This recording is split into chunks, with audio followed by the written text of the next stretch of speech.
Good morning. We are in Hebrews chapter 11, verse 32. What a list of heroes this writer has remembered and marked down. Abraham, Abel, Abraham, Sarah, and Isaac, Jacob, Moses. And he doesn't mention Joshua, although he does mention Jericho's walls falling down. Rahab. And then the writer says, "What shall I say? For time would fail to tell me of Gideon, Barak, Samson, Jephthah, David, Samuel, and the prophets. But there are lots of other people not mentioned. My favourite Old Testament hero is not mentioned, Caleb. Caleb, that great spy that went in to look at the land, the one along with Joshua who came back saying, well, it is a very powerful place, it's a wonderful place, it's full of walled cities, but if the Lord tells us to take it, we will take it. And he was like David when David stood before Goliath. We have the covenant. This is an uncircumcised Philistine. What chance does Goliath have against God and me? Or me and God? I wonder who else you would put in this list, and what you would say was that what it was in their life that marked out them as people of faith. It's also interesting the people who are not mentioned on this list. King Saul is not on this list. And there are people, of course, in the Old Testament who were not righteous and who were not people of faith.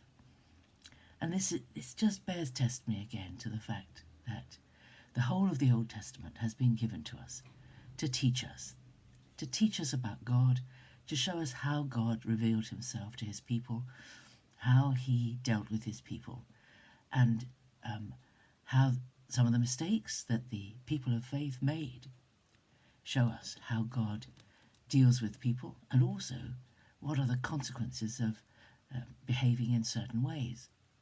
And we need to learn those things. And we don't have to learn everything by experience.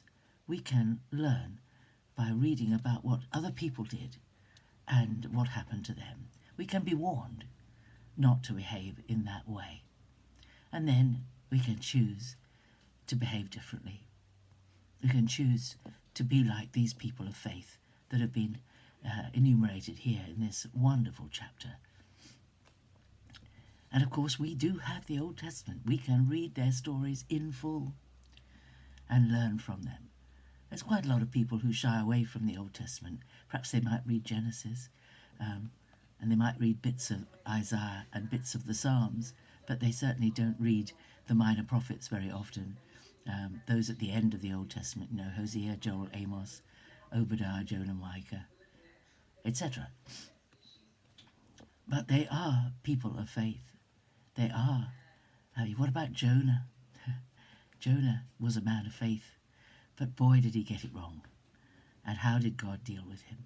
And the whole revelation of the Old Testament gradually improves, gradually reveals, slowly, like uncovering a picture or a scenario, slowly revealing so much about God, so that right at the end of the Old Testament writings we have revelation that God is a father to us, and that God is like a husband to his wife.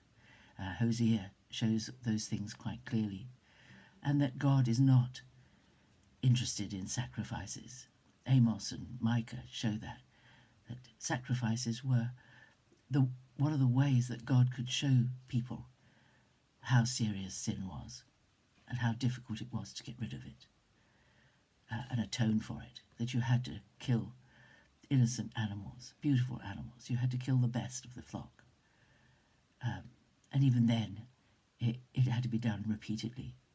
So that by the time Jesus came, the revelation about God was enormous, and so much of what Jesus did and said and taught is quoted from the Old Testament, is words. The things Jesus taught are taught in the Old Testament, in words for us to understand. and we see the revelation of God.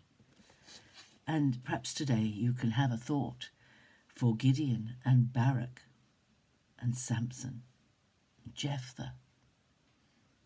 If the only thing you remember about Jephthah is that he sacrificed his daughter because he promised God a sacrifice, then look again at the story of Jephthah and see that actually he achieved great things for God. And he shouldn't be only remembered by the one sad thing that happened in his life. David, don't remember David just because of Bathsheba. There's a lot more to David.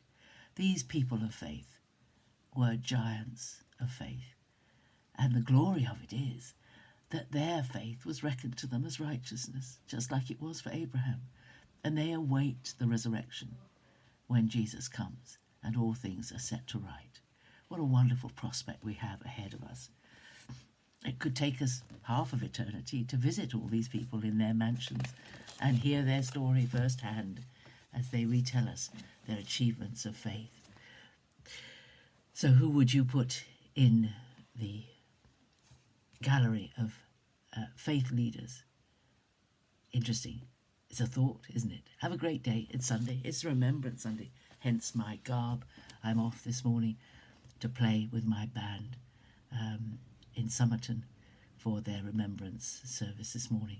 So God bless you. Have a great day as you honour those who have given their all so that we can be free in our country to worship God and to serve him. Praise God. Have a great day, and I'll see you tomorrow. Bye-bye.